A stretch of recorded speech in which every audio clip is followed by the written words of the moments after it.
parles de quoi dans ton podcast? De sexe ou quoi? Alors oui, mais pas que. Mais tu vas parler de quoi en fait? Des femmes qui ont la quarantaine flamboyante? Oui, mais pas que. T'es née en quelle année, toi? Celle du choc pétrolier. Ah, tu pourrais largement être ma mère en fait. Cette jupe en léopard, je peux la porter? Tu veux dire encore la porter? Esther, ce sujet a déjà été traité par nos grands magazines féminins, tu sais. Oui, je sais. Non, mais là, ça fait quasiment 1 an que c'est sorti déjà. Ouais, je sais. Tu veux quand même pas paraître comme une has-been. Non, mais bon, je l'ai loupé et... et quoi? Je suis tombée sur des photos sur Pinterest qui m'ont mis les larmes aux yeux. T'es trop sensible comme fille. Allez, file. Et en même temps, fuck. Et en même temps, Et en même temps, fuck. Vous aussi, avec ce confinement, vous vous retrouvez à vous parler à vous-même? Bonjour et bienvenue dans ce numéro 12 du podcast Et en même temps, fuck. Alors que, à l'instar de beaucoup d'entre nous, j'ai cherché des idées pour repeindre ma chambre à coucher, rêvant au moment où je pourrais de nouveau aller fouiner chez Caravan, Sarah Lavoine, Farren Ball et MPM, je tombe sur des photos sur Pinterest d'une chambre à moitié peinte. Et quand je dis à moitié peinte, je parle d'une césure entre le blanc et la couleur fait complètement à l'arrache, avec la trace et les traces du rouleau bien visibles, assumées, voire ostentatoires. Et là, la petite voix dans ma tête qui me dit « Mais c'est tout moi ça !» Impossible de tracer une ligne droite avec ce putain de scotch spécial peinture qui va pas faire baver la couleur. Repasser au pinceau taille Sacha en petites sections les toutes petites traces du bleu l'avoine à la peinture blanche pour délimiter le plafond du mur, avec mes lunettes qui s'embuent, mes lunettes de presbyte qui voient rien à plus de 2 cm, coincées en haut de l'échelle où il fait une chaleur à crever. Donc, mon inaptitude de peintre en bâtiment n'est pas une tare, mais un concept qui porte un joli nom japonais qui vaut tous les compliments du monde. Je suis dans la wabi-sabi décoration et je trouve cela esthétiquement canon, intellectuellement parfait pour moi et mes défaillances. Le wabi-sabi est le concept nippon de la non-perfection, de l'impermanence des choses. Traduction en déco, ce sont par exemple des verres ébréchés, des serviettes dépareillées et surtout pas repassées. C'est donc un mur à moitié peint, c'est l'anti-bling-bling, la mort des moquettes épaisses et des dorures, la guillotine des meubles neufs et sans âme, mais c'est une ode aux matériaux bruts, à l'assemblage organique, à la nature simple, prompte à nous faire accepter une réalité que l'on veut embellir à tout prix. C'est refuser la main de l'homme, ou plutôt du robot, refuser le concept grégaire du concept suédois bleu et jaune. C'est accepter que tout ne soit pas parfait. C'est sublimer la beauté de l'inattendu. Un vieux papier peint par exemple, que l'on découvre sous 4 couches de peinture et dont on va garder une partie, parce qu'il a vécu, parce qu'il a une histoire, des choses à raconter. Alors je sais qu'à ce stade du billet, vous me voyez venir avec mes gros sabots issus de ma Lorraine natale. Je sais que vous savez que je vais oser le plaidoyer contre la perfection, cette sale petite voix dans nos têtes qui nous ordonne de préparer la meilleure présentation PowerPoint, le meilleur osso bucco du dimanche, la meilleure éducation pour nos gosses, la meilleure photo Instagram qui fera décoller les likes. Alors oui, fan de Wabi Sabi, je suis devenue. Collant ce nouvel esthétisme à un de mes credos favoris, refuser les injonctions de la perfection, car la perfection, c'est chiant, ça prend du temps, ça réussit pas toujours, ça peut être souvent très contre-productif, inutile, pesant pour soi et pesant pour l'entourage.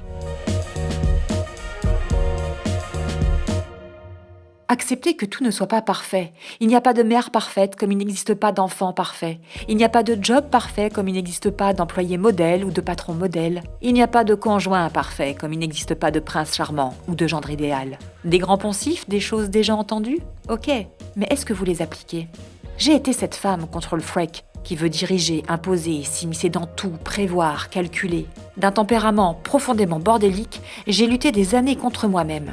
Est-ce que vous aussi, vous ne pouviez pas commencer l'année scolaire sans un nouveau sac, une nouvelle trousse au crayon bien taillé, à la gomme parfaite et au pot de colle lisse qui sent bon l'amande amère? Si je n'avais pas tout cet attirail de première élève, mon année serait foutue, assurément. Il me fallait du neuf, du bien propre, du bien rangé, des étiquettes sur les livres posés tous au même endroit sur un axe XY. Ça ne m'a pas empêché d'être une élève pitoyable de la 6e à ma 2e première. Cette femme control freak m'a rendu la vie difficile, a rendu à mes proches la vie parfois impossible. Le moindre changement me rendait dingue, le gravillon dans les rouages prend alors des proportions incroyables. Car accepter que tout ne soit pas parfait est un job à plein temps. Accepter l'échec, c'est bien dans les livres qu'on achète et qu'on lit pas. Vous savez, ceux qui font la déco sur votre table de chevet. Mais pour soi, no way. Car c'est bien de ça dont il s'agit. On ne peut pas être épanoui quand on contrôle constamment, quand on érige chaque jour des obligations. Et moi, Ma vie a souvent été faite de tableaux Excel pour checker mon quotidien. Élevée professionnellement par la grande école de la distribution automobile, j'ai ouvert devant moi tous les onglets des tableaux de bord, des points de passage, des pourcentages, des suivis de trésorerie. Mon premier appartement ressemblait à un appartement témoin. Alors les fleurs bien coupées dans des vases neufs, la couette tirée sur les côtés, les coussins impeccablement disposés et suivant un ordre rigoureux. Une discipline quotidienne, un trait d'eyeliner impeccable, le cheveu lissé et gazé de produits chimiques, le brushing bien droit, la frange nette.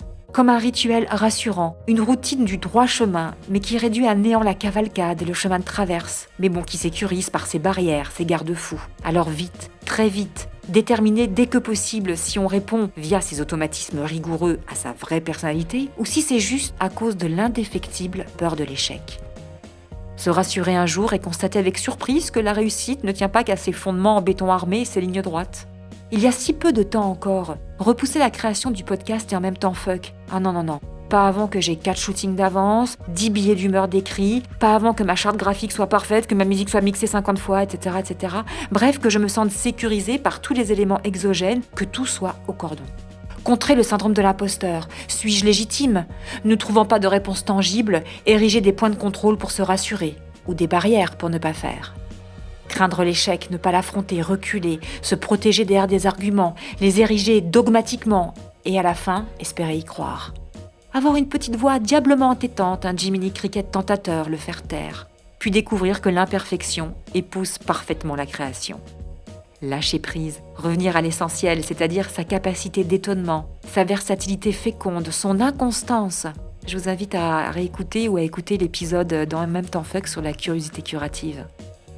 Accepter la souffrance des épreuves, accepter la joie des matins endormis, accepter l'une comme l'autre dans leur durabilité, accepter l'une comme l'autre dans leur brièveté, leur instabilité, n'attendre ni leur départ ni leur retour, mais se laisser cueillir comme un amant éloigné qui n'est pas revenu. Relire Kundera, qu'on a lu quand on avait 16 ans, reprendre le livre, trouver Teresa pesante alors que nous la défendions du haut de nos intempérances adolescentes, comprendre Sabine, sa légèreté, sa liberté. Et puis regarder à nouveau ce mur au quart ou à moitié plein.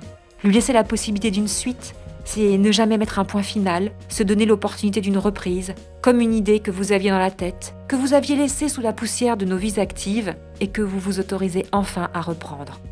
On ne laisse pas une idée dans un coin. Et en même temps, fuck. Voir avec délice nos épreuves se transformer en expériences riches, sublimes, en rire ou en pleurer, retrouver de la force, de l'authenticité dans la simplicité, la brûlure vivifiante dans la vérité, toute nue, nécessairement imparfaite.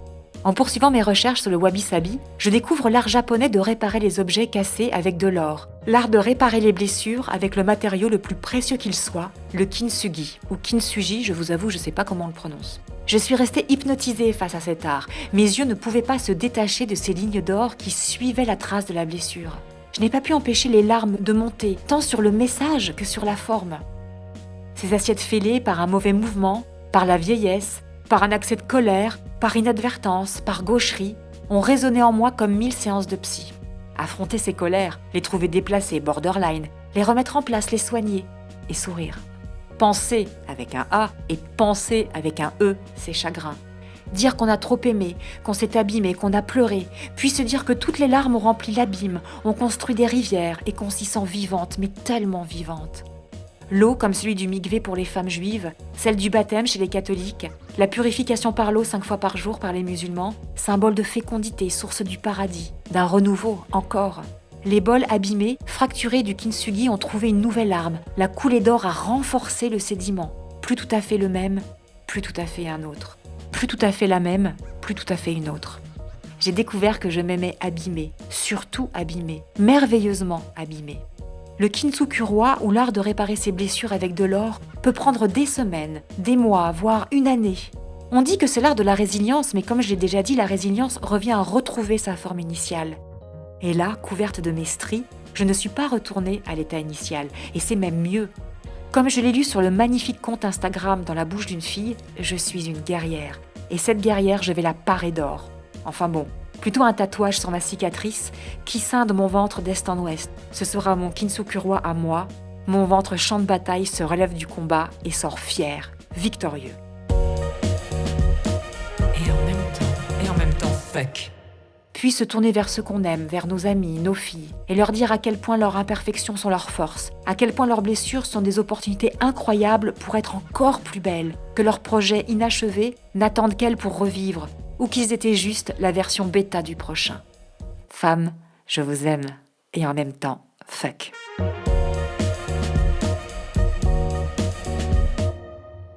Et en même temps, fuck, un podcast écrit par Esther Pi. Le mixage est de Karl Moreau. Les illustrations de ce nouveau podcast ont été faites par Kelly Charel et la musique originale est de Menikans Design. On se retrouve la semaine prochaine 7h pour un nouveau billet d'humeur, disponible désormais sur toutes les plateformes d'écoute. N'hésitez pas à mettre un gentil commentaire et plein d'étoiles. Abonnez-vous à mon compte Instagram et en même temps, fuck. Je vous souhaite une belle semaine, prenez soin de vous. Et en même temps, fuck.